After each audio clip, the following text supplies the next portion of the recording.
Well,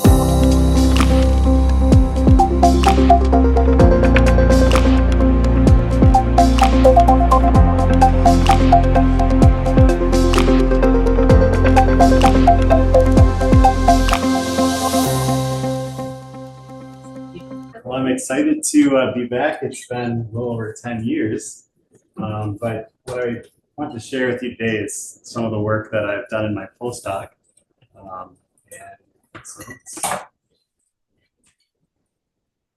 First of all, I just wanted to show a throwback photo from evolution and adaptation course I took with Heather Dawson in 2013. It was a really good group of us. Smart class. Yeah, I would have worn the t-shirt if it still fit me. So after I graduated from UM-Flint, I got my PhD in cancer biology from Wayne State University. Then I transitioned into my postdoc in the lab of Jens Schmidt at Michigan State. And I recently accepted an assistant professor position and will be opening up my own research lab at Wayne State Med School.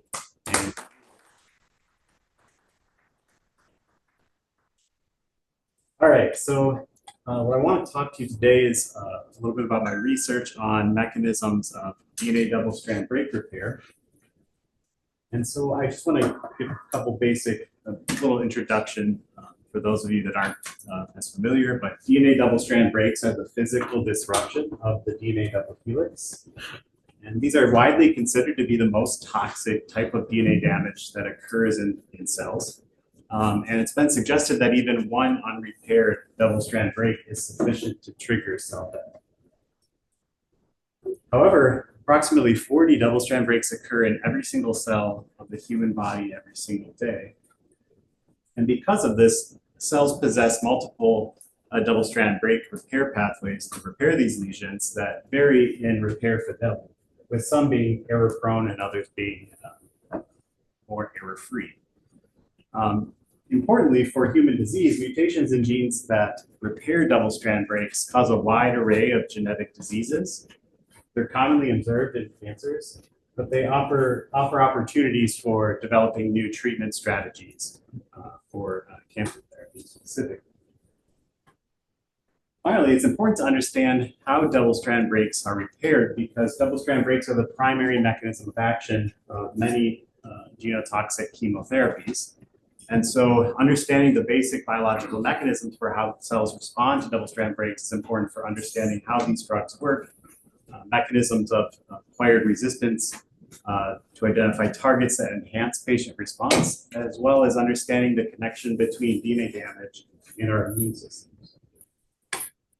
I don't want to go through this in depth, but I think it's important to mention that there are many double-strand break repair pathways in eukaryotic cells that have evolved over a very long period of time, some of which are high fidelity, like HR, the second panel, and others being more error-prone, like NHEJ or panel A, where ends are basically just stuck back together, and then a couple other pathways here. Now, this is not a comprehensive list, and there are actually other pathways that have been identified over the past decade, but these are the predominant.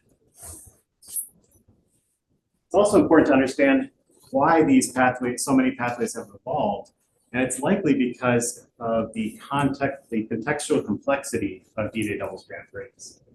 So I just want to describe a few of these complexities. The first being cell cycle stage. So the cell cycle in which a break occurs often dictates what repair pathways can repair the lesion. If the break occurs in repetitive regions or fragile sites, if the break occurs in a more open area of chromatin versus a more condensed area of chromatin. Nucleosome variants, as well as histone post-translational modifications can affect repair pathway usage. Additionally, breaks arising in sites that are actively undergoing replication or transcription. The location of the break, as well as the chemical complexity of the break. So it's no surprise that in the context of human disease, there are a wide array of factors that can, their mutation leads to genomic instability. And it's likely it's due to this contextual complexity of strand breaks. So my research focuses on a specific signaling cascade that occurs at a subset of double-strand breaks that's mediated by a protein called ATM. And the main function of this pathway involves connecting break detection with a repair event downstream. And so this involves factors like ATM and mRN complex that recognize the double-strand break. This leads to amplification of a chromatin signal. And then this ultimately leads to recruitment of downstream effector proteins.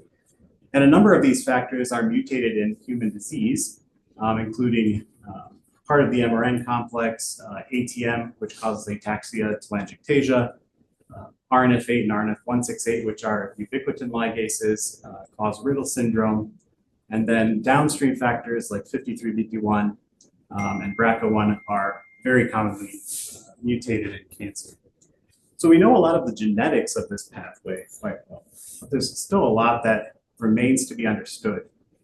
Specifically, I want to point out the protein MDC1, which is immediately downstream of ATM. And the phenotype with loss of MDC1 is very different from the phenotype of losing any factors that are downstream, although MDC1 is required for the recruitment of those downstream factors. And so when I joined the lab, we were interested in applying single molecule imaging to better understand how these proteins are recruited to double-strand break sites. So a lot of biochemistry that's done in biophysics as well that's been done over the past 20, 30 years has often been done in a test tube. But with new imaging approaches where we can actually visualize single particles in real time in living cells, this allows us to do essentially in-cell biochemistry and in-cell biophysics.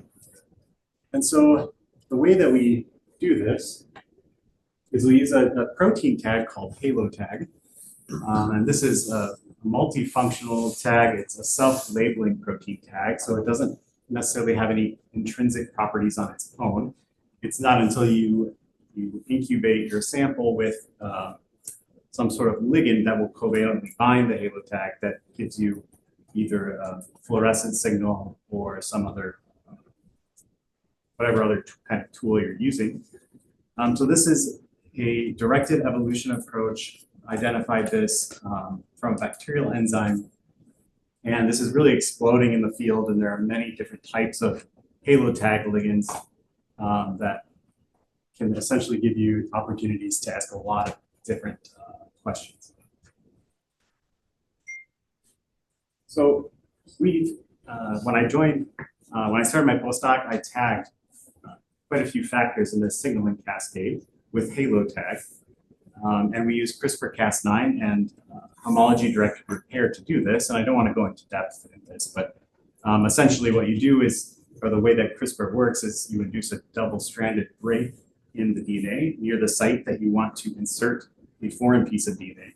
And then you provide a repair template, which the cells can use to essentially insert that piece that you're interested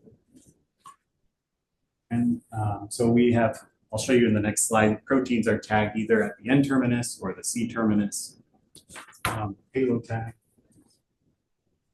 And any of the proteins that you see here with a red star are proteins that I tagged when I joined the lab. So we have factors that are tagged, which are responsible for detecting double-strand breaks, as well as factors involved in amplifying the chromatin signaling cascade, as well as factors that are involved in that function as repair effectors. So I generated homozygous clones, which you can see here from genomic PCR. And these proteins are all expressed. And I will also add that these are expressed near or at the same levels as the untagged version of the protein. All right, so we also needed to make sure that once we tag these proteins, the tag doesn't interfere with the function of these proteins. And so we looked at a number of different things, and I'm going to show you a little bit about the localization of these proteins, as well as their foci forming ability, or their ability to get recruited to double-strand break sites. So with the exception of one protein, ATM, which is in the top first panel, all of the proteins that we tagged had proper or expected localization within the cell, with most of them being enriched in the nucleus. And if we induce DNA damage using a drug called zeaxanthin, which induces largely blunt-ended double-strand breaks, we can see very nice foci formation and recruitment of these proteins to DNA damage sites. So we know that from this data that the function of the protein in the context of being recruited to DNA breaks is not impaired by halotagging. But we also looked at some other validation to make sure the downstream function of the proteins is intact as well. All right, so before I show you some of the movies that we generated, I just want to briefly mention our workflow in terms of the single molecule imaging. So we use a type of microscopy called halomicroscopy, or highly inclined laminated optical sheet microscopy. And there are essentially two factors that are required to see single particles in live cells. The first being, you need to only label a small fraction of your protein of interest. And you can do this by titrating your ligand that you're using. In this case, it's a fluorescently labeled ligand that will covalently bind the HaloTag. So essentially, you can dose how much of your protein of interest you're wanting to label. And the second aspect is using the angled light through the sample, which gives you the ability to detect these single particles in different cells. And then once we have the data, we want to get information from it. So we have a workflow set up in MATLAB where essentially we take these movies and we run it through two batches of code. The first will go through each frame and detect particles in each frame and link them into trajectories. And then the second step basically will analyze those trajectories and get a whole host of biological or biochemical, biophysical information about their diffusion, the fraction of your particles of interest that are bound versus freely diffusing. So I apologize if you're watching on Zoom because I know that these don't play very well. But we saw a wide range of phenotypes doing the single molecule imaging. So here I'm showing you a protein called DNA-PKCS, which is a highly abundant DNA repair protein that's involved in the error-prone pathway non-homologous end joining. And so we have two conditions here. We have an untreated condition as well as a zeaxanthin-treated condition where we've induced double-strand breaks. And I think you can appreciate that most of these particles are freely diffusing. But there were also other proteins, for example, MDC1, which seems to be constitutively associated with chromatin and interphase, even without inducing DNA damage. So we go through and look at the analysis of the data. Here I'm going to show you the diffusion coefficient for the freely diffusing population. We have two important controls. The first is we need to know really the bounds of what we're expecting to observe. So one of the controls we used was a HaloTagged nuclear localization sequence. So this shouldn't really bind to anything in the nucleus. It's also very small, so it should have the fast diffusion of anything that we've tagged. And the other control was a HaloTagged histone H2B. So this will be incorporated into nucleosomes. It will be very static, immobile, with a very high fraction of bound. So we can also induce damage or have the untreated condition, and we can look at the diffusion coefficients for these proteins.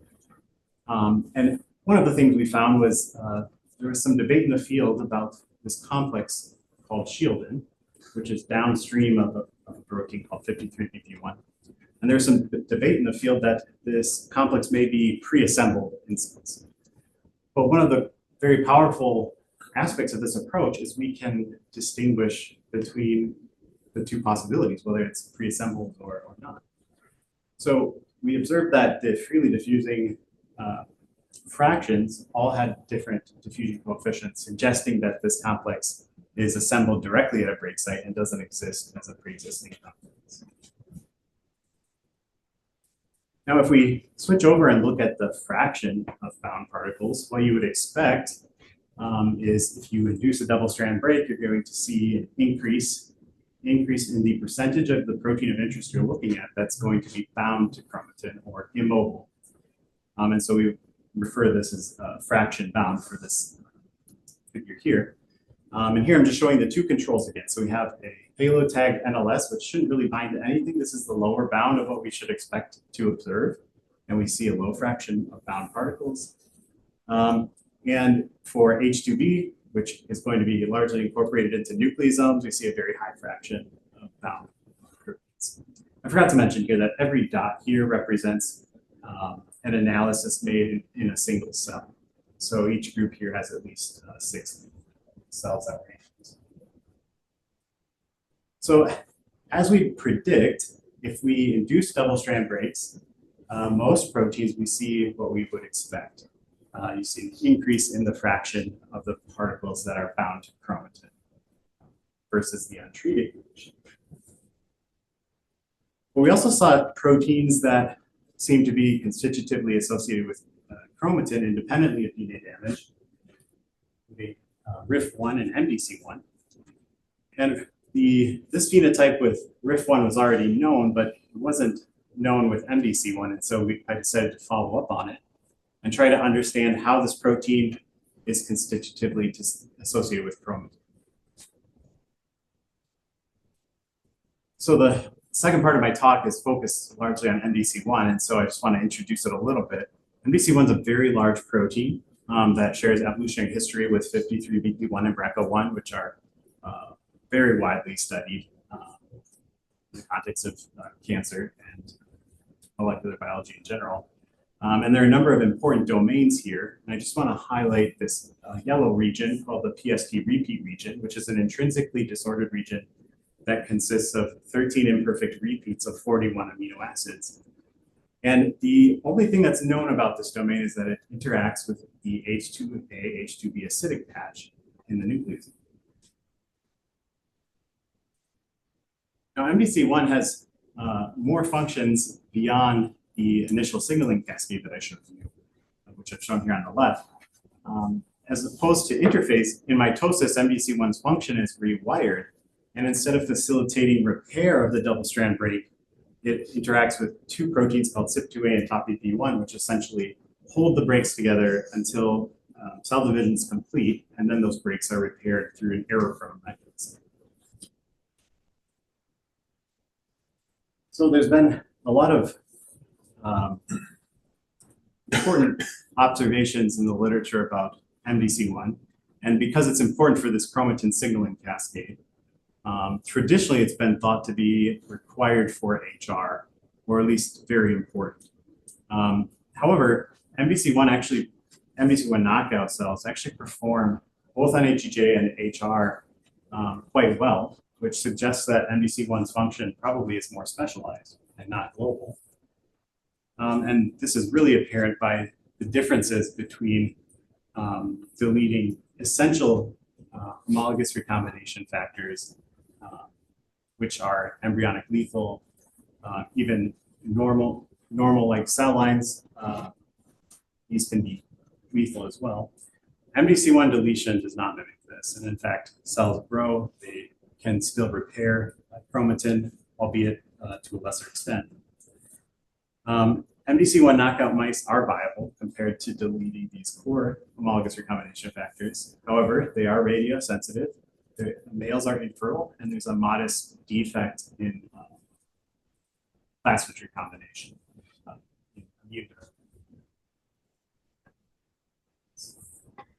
There's also mixed reports that MDC1 is essential for tethering shattered chromosomes in mitosis, which, number one, ensures that they are segregated acentrically to one daughter cell, and that the shattered chromosomes also remain extranuclear to prevent re-inclusion into the genomic or nuclear data.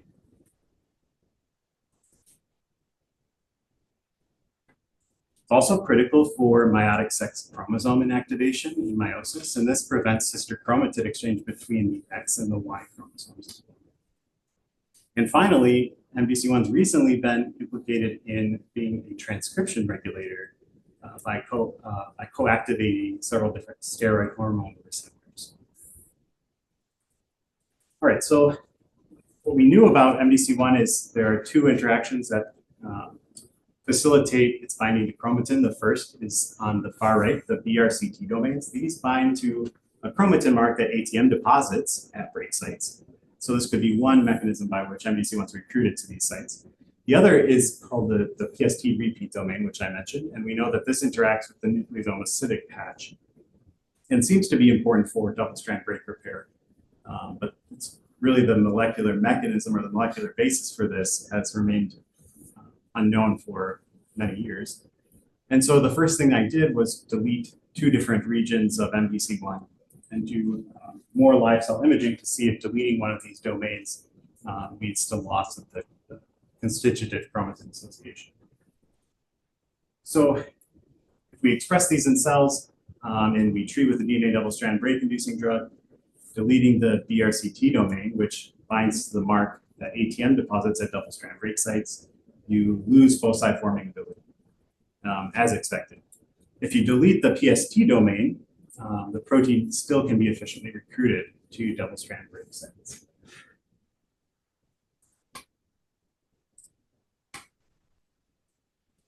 Now, if we look at this at the single molecule level, I think you can appreciate that compared to the wild type version, we're deleting that BRCT domain, which has no impact on the constitutive association of MDC1 with chromatin. Deleting that large intrinsically disordered region leads to a very large fraction of freely diffusing MDC1. So this domain is responsible for facilitating the constitutive chromatin interaction. But this leads to the question, why is MDC1 constitutively associated with chromatin in the first place, and what's the function of that? This domain's quite interesting. It first arises in mammals, and even within mammals, the repeat number differs quite dramatically. So here on the right, I'm showing just a sequence of these imperfect repeats in the PST domain. Now in humans there are 13, but in mice there are 7, in chimpanzees there are 15, gorillas 16, and giraffes it's higher than that. And so it's likely that whatever its function is may be slightly different between species depending on the length of the repeats. So the first thing we asked was how many repeats are necessary to facilitate this constitutive interaction. And so I deleted progressively 2 repeats at a time. And on the right, you can see these expressed in cells, and we did additional single molecule imaging. And what we found was that there seemed to be a repeat length dependent change in the association of MDC1 with chromatin. It wasn't like you had loss of 7 repeats and then you just have a complete drop off. So this seems to suggest that this domain probably interacts with multiple nucleosomes simultaneously. And so decreasing the repeat length leads to a weakening or a less stable interaction of MDC1 with chromatin. However, we also noticed in, when we were doing the single molecule imaging that relative to interphase cells where MDC1 is associated with chromatin, in mitosis, MDC1 is kicked off and becomes freely diffusing. So this leads to another question. If MDC1 is associated with chromatin interphase, why is it evicted in mitosis? And what's the importance of that? So we thought that this was probably dependent upon post-translational modifications of this domain. And so we used a biorepository of experimentally identified post-translational modifications on proteins called phosphosite.org. And I've highlighted in green the PST repeat region of MDC1, and the red dots correspond to identified phosphorylation on specific sets of residues, threonines to be exact. And these correspond to 2 sites in each repeat, which I've highlighted in blue, that are threonine proline sites, which can be CDK1 phosphosites. And CDK1 is a critical kinase for promoting the G2M transition cells. And so what we did was we wanted to test how mutating these sites affects the interaction with chromatin in the interphase as well as mitosis. And so we used a Sleeping Beauty transposon approach, where essentially we can insert our gene of interest with the mutations for whatever residue we're interested in, and we can insert these into the genome. And so we did this in MDC1 knockout cells to have a very clean background. And here you can see expression of these different mutants. So we have our complete deletion of the PSP domain. As a control, we deleted the DRCT domains, which bind directly to double-strand breaks. But we also made two different point mutants, a phospho-dead mutant, where we mutated every single one of those three genes that I highlighted in blue on the last slide to alanine, so these cannot be phosphorylated. And we also generated a phosphomimicking mutant, where we mutated all of these three genes to aspartic acids, which should mimic constitutive phosphorylation. All right, so we put these in cells and looked at the association of MDC1 with chromatin in mitosis. So here, these cells have been arrested in mitosis with the drug called nicotazole. And so compared to the wild type version of MDC1, which you see on the top, you almost see a hole where the chromatin is located. If you mutate all of these sites, MDC1 is stuck on chromatin, completely saturates the chromatin. But if you express the phosphomimicking version, it's somewhat intermediate, but looks a lot more like the wild type version. So, okay, these residues seem to be important in terms of being a molecular switch to alter MDC1's constitutive association with chromatin. So the next step is, well, can these residues actually be phosphorylated by the kinase that we think is phosphorylating them?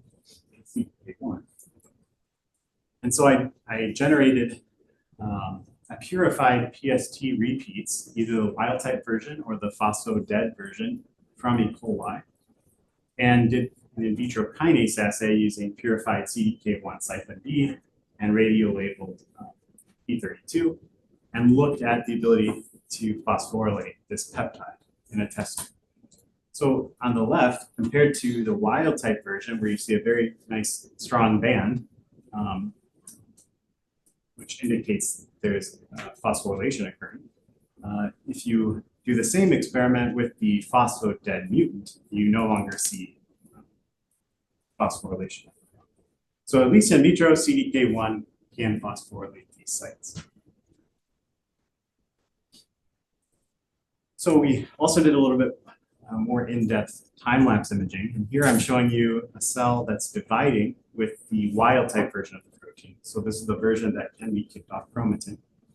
And I hope you can appreciate that as the chromosomes condense and the nuclear envelope breaks down, MDC1 is immediately released from chromatin, except for at double-strand break sites where you see the little foci.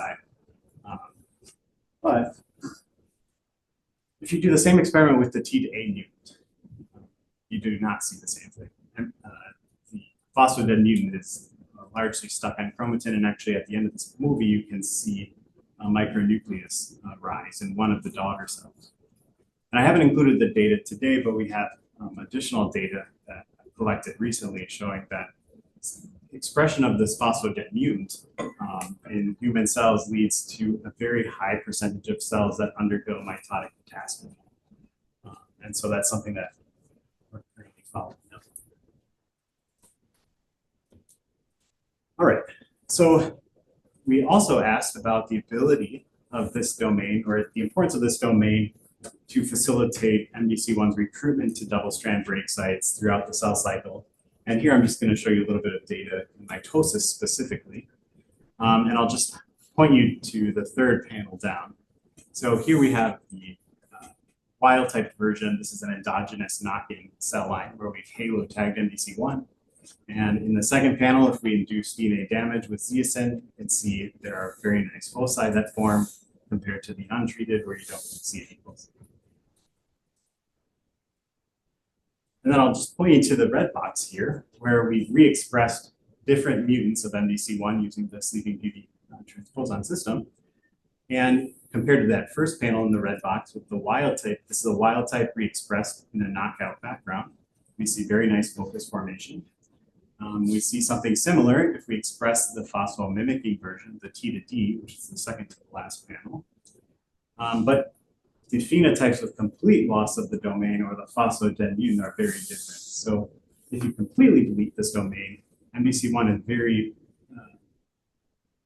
poor at forming foci in mitosis, suggesting that the BRCT domain, or the domain that actually binds the mark at double-strand break sites at ATM deposits, may not be completely sufficient for MBC1 to bind double-strand breaks efficiently in mitosis.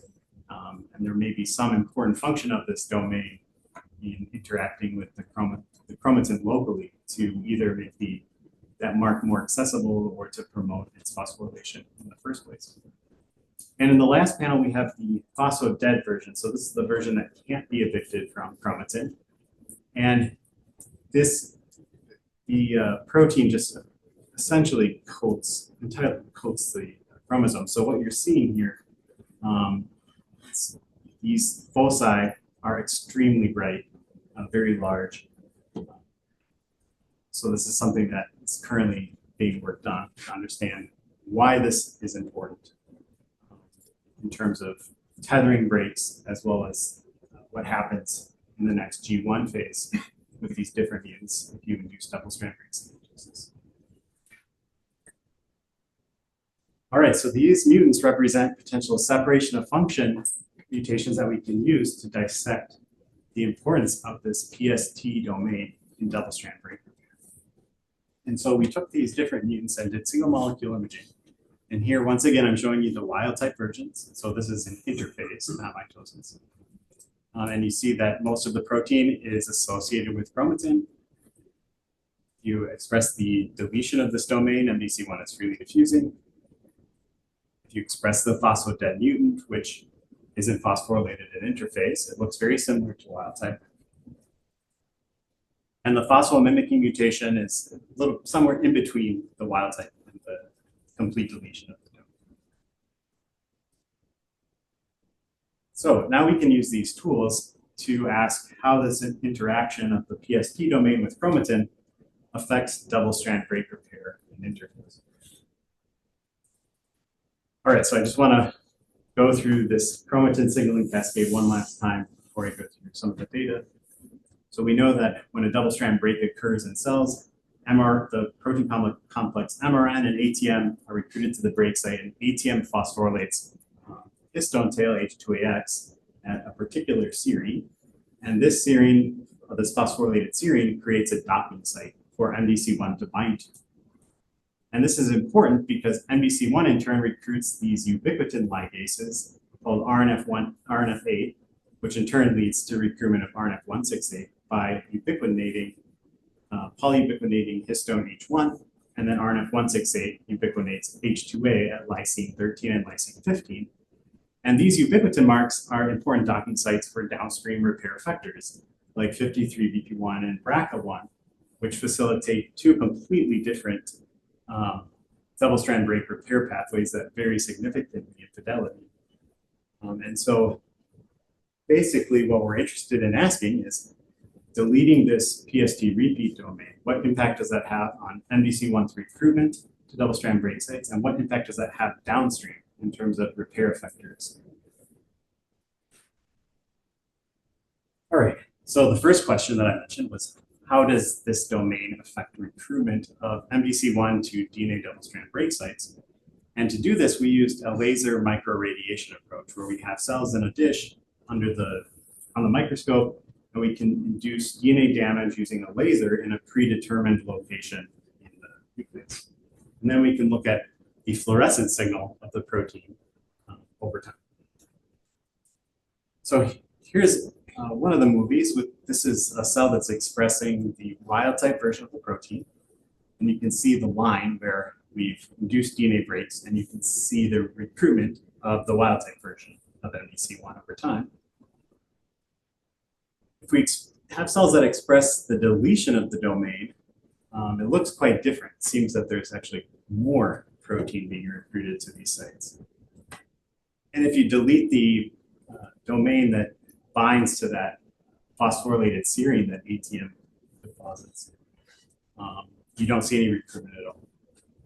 So if you quantify this relative to the wild type protein, which is highlighted in orange, the mutant deletion of the domain actually is recruited in approximately 5 times higher amounts to the double-strand break sites. So this could suggest a couple possibilities, but one of them is that the PST domain may make those contacts with many nucleosomes simultaneously, and this may prevent excessive MDC1 from being recruited to the break site. This is kind of the theory that I like the most. But I'll just suffice to say, the deletion of this domain impacts MDC1's recruitment to double-strand break sites. Okay, so we know MDC1 recruitment may be increased. What happens downstream? So the next step in the process, what happens to the ubiquitination of the histones by RNF8 and RNF168? And so to do this, there's actually a really nice imaging tool that a group had developed at Colorado State that's called a reader of ubiquitination. So essentially you can use it to detect these ubiquitin marks over time. So the reader essentially will bind to the nucleosome acidic patch as well as the ubiquitin marks specific for H2A, K13, K15 for this reader. And I did a similar experiment where I used the laser to induce DNA breaks and then looked at the accumulation of the reader of those ubiquitin marks over time. And what we found was that although the PST deletion mutant is recruited in much greater amounts to double-strand break sites, the actual amount of H2A, K13, K15 ubiquitination was reduced approximately 50%, which is highlighted in red here, compared to the wild type, which is in orange. And so this suggests that this domain may be able to dictate the concentration of important ubiquitin marks, which ultimately may impact repair pathway choice at specific break sites. And so understanding how this interaction is maintained and how it's established may provide new insights into understand why certain breaks are repaired through an error-prone mechanism and other breaks are repaired through a much more high-fidelity pathway, like homologous recombination. All right, so we know also that ubiquitination of H2A is decreased, but what happens downstream of this? What happens to the actual effector proteins of homologous recombination and NADJ? So the first thing we did look at a couple of years ago was seeing whether this deleting this chromatin interaction domain impacts 53BP1 focus formation. So 53BP1 is important for promoting what's called non-homologous end joining, which is an error-prone DNA repair pathway. And I'm going to just point your attention to the right panel, the middle two rows. And so on the second one down, we have the wild type version, and the third one down, we have the deletion mutant. And we looked at if we induce double-strand breaks, do we see the formation of 53BP1 foci or not? So compared to deleting the domain which binds to the specific marks at double-strand break sites, the BRCT domain, where you don't see any 53BP1 focus formation at all, the PST deletion mutant still seems to promote the establishment of 53BP1 foci pretty well. So it doesn't seem that this domain is important for promoting this arm of the repair. However, we can look at a downstream effector of homologous recombination, which is a very high fidelity pathway. And relative to the wild type version of the protein, where you see induction of RAD51 foci that co-localize with MDC1, if you delete the PST domain or that BRCT domain, which binds to the market double-strand break sites, has a similar effect. You see a great reduction in the number of RAD51 foci.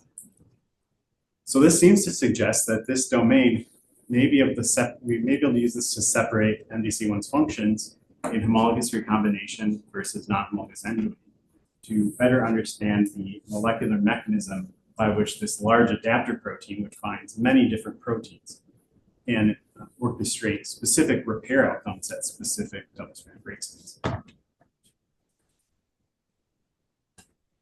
All right, so we also know that if we delete this domain, we have increased MDC1 recruitment to double-strand break sites.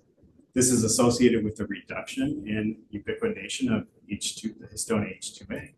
And this leads to altered usage of the two pathways downstream, with a reduction in the error-free pathway, homologous recombination, and an increase in the usage of the error-prone pathway, non-homologous enzymes. So this leads to a prediction that cells that express the PST deletion mutants may be susceptible to specific double-strand break-inducing drugs. And there are many different drugs that have many different mechanisms, some of which largely rely on one pathway or the other. And so we use two different drugs to test whether this domain may lead to selective sensitivity in response to specific drugs.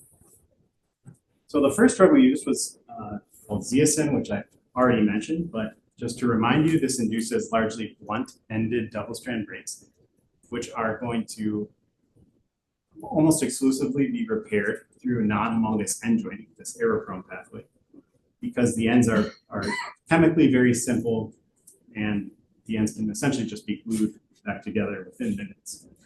And so if we titrate this drug with our different cell lines, we observed that if you have deletion of the BRCT domain, which binds that chromatin mark that ATM deposits at the double-strand break sites, these cells are very sensitive to zeaxanthin. But if you delete the PST repeat domain, there is not any significant difference compared to the wild type or the full-length version of the protein. So this seems to suggest, it's also supporting our model that in the context of the error-prone part of the pathway, the non-homologous end joining, that this domain is essentially not critical for this pathway to occur. The other drug we used was called olaparib, and this is a PARP inhibitor that's approved and used in cancer therapy. And this induces lesions that exclusively rely on homologous recombination for repair and cannot be repaired by non-homologous end joining. So this will tell us the opposite side of the question, whether this PST repeat domain is important for MDC1 to promote an error-free resolution to the breaks. And so compared to the wild type, which is in black, if we delete either the BRCT domain or this large intrinsically disordered PST repeat region, it actually has a similar effect where you see a reduction in cell viability. So this is once again supporting the idea that this domain can be used to separate MDC1's functions in homologous recombination and non-homologous end joining. And also, I think it's important to state that the mechanism by which this domain is important for MDC1 to promote homologous recombination is likely through forming these multivalent internucleosomal contacts that may be critical to facilitate those pathway-specific signaling events that occur downstream. And so this is really the focus of my grant that I received recently and will be a big part of my research lab's future work. So I just want to leave you with some of the future directions and questions that come up from this data. So the overarching goal is to understand what the molecular mechanism by which MDC1 and the PST domain, specifically the MDC1, how they promote genome stability. So there are a few questions, important questions that I have going forward. And the first is, we know that this domain interacts with nucleosomes, but what we don't know is where in the genome MDC1 interacts and how and whether the interaction is non-specific or specific. I tend to think that the interaction with the nucleosomes is specific because we know that there are nucleosome variants that have altered acidic patches, which is the patch that MDC1, this domain, will bind to directly. And so this is something that I'm working on as well. And one of the ways that we can look at this is to do ChIP-seq, so chromatin immunoprecipitation sequencing, where essentially you cross-link your protein to DNA, and then you can immunoprecipitate with an antibody to pull down your protein, and it will be bound to whatever DNA sequence that it's bound to. And then you can reverse the cross-linking and actually sequence the DNA that it's bound to. So this will be able to tell us where in the genome MBC1 is found. The fact that MBC1 doesn't mimic a lot of the phenotypes with essential homologous recombination factors, I think suggests that this interaction is likely restricted to specific genomic sites and is not a general, non-specific interaction. So one of the ways that I'm doing this is I've actually now, instead of having an overexpression system where I've forced knockout cells to express these different mutants, I've used CRISPR-Cas9 to generate endogenous deletion mutants that are HaloTagged cells. And here you can actually see some of the clones that we've done. So this is a version of MBC1 that's endogenous. So you're not inserting any, you're not forcing overexpression of a foreign cDNA. And you can see here clearly a single nice band that is smaller than the wild type version. So these are actually what I'm going to be using to do the chip sequencing. The next question that kind of follows up from that is, how do nucleosome composition and histone post-translational modifications, as well as the repeat length itself, influence this interaction? And so one of the ways that we're doing this right now is through nucleosome binding assays. With a group at University of Laval in Quebec that can actually generate nucleosomes with different H2A variants that occur naturally in all of our cells to see whether there are whether there's any specificity for specific nucleosome substrates. And then the follow-up will really be to use a nucleosome panel that has a bunch of different modified histones, so we can look at whether different post-translational modifications on chromatin can affect the affinity of the interaction. Then I'm pretty excited about this, but we're hoping to do some structural studies by understanding what the actual molecular basis for this interaction is. So I have a colleague who's starting his lab at University of Virginia, and we're going to do some cryo-EM, electron microscopy studies, to actually look at the structure of the interaction of MBC1 bound to. And then finally, the last question is, well, why is this interaction important? So there are a lot of possible explanations for why this could be important, some of which relate to MBC1's roles in DNA repair, others relating to MBC1's roles in mitosis, and others to recently described roles of MBC1 in regulating transcription. And so those studies are ongoing, will be done in the lab. And that also looking at, I think, another kind of viewpoint to look at or ask this question of why it's important is to look at, well, when is it necessary? And so to do this, I'm currently doing genome-wide CRISPR screens to identify synthetic lethal interactions with loss of this domain specifically. So I think with that, that's it. Just want to have some acknowledgements here, and I'd be happy to take any questions that you have. Thank you.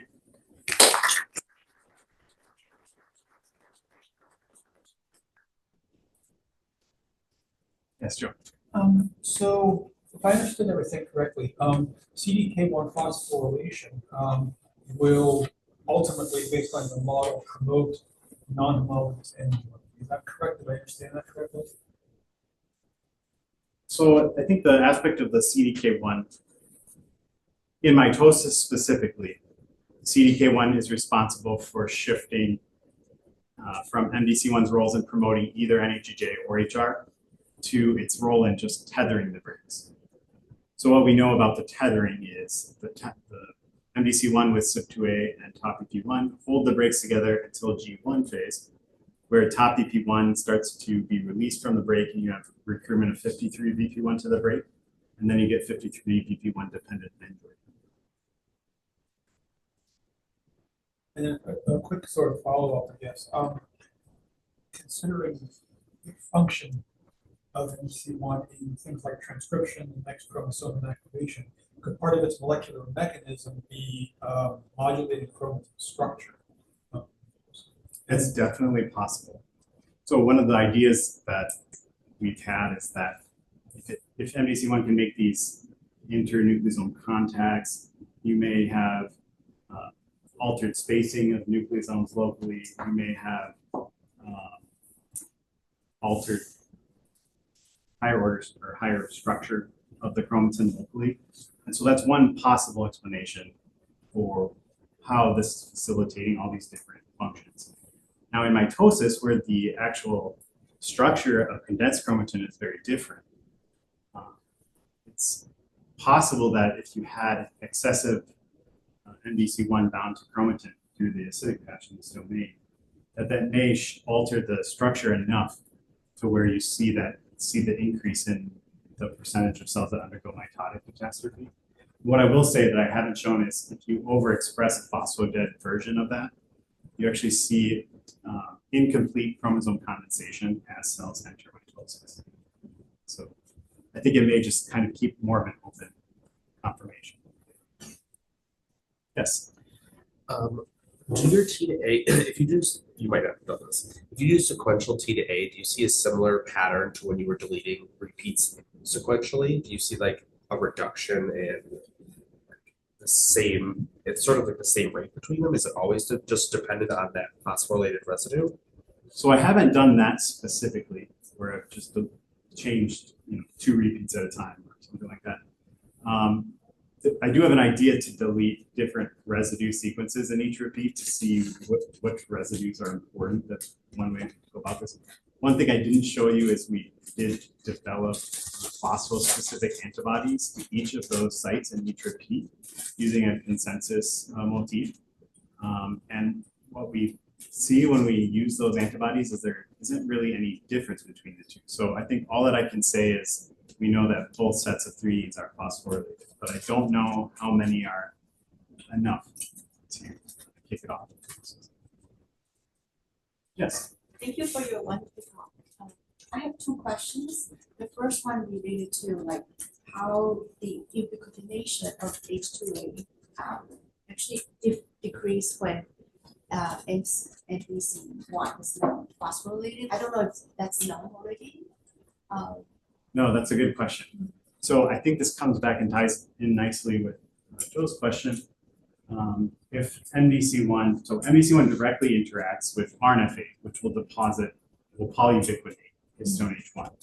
And that polyubiquitinated H1 is a docking site for RNF168, which then in turn ubiquitinates H2A.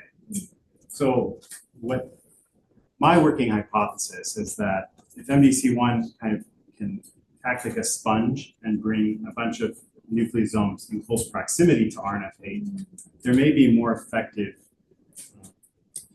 H1 ubiquitination than there is if you don't have that sponge. So you essentially would need more MDC1 at more gamma H2AX sites to get the same amount of H1 ubiquitination. So my working hypothesis is that it's a reduction in histone H1 that leads to reduced docking sites for RNF168, which in turn leads to a reduction to H2A. Yeah. But that's something I haven't tested specifically. Yeah, seems to be many steps, like, along the way. Yeah. Another thing is like, what cell lines are you using to express your proteins? Yeah, Right. so most of the work I showed you today was in U2OS cells, which is an osteosarcoma cell line. Oh. Pretty commonly used in molecular biology, but I also have started generating in a more normal-like background using RPE1 cells, so retinal pigment epithelial cells. Oh. So these are have a more stable genome, and they are just immortalized using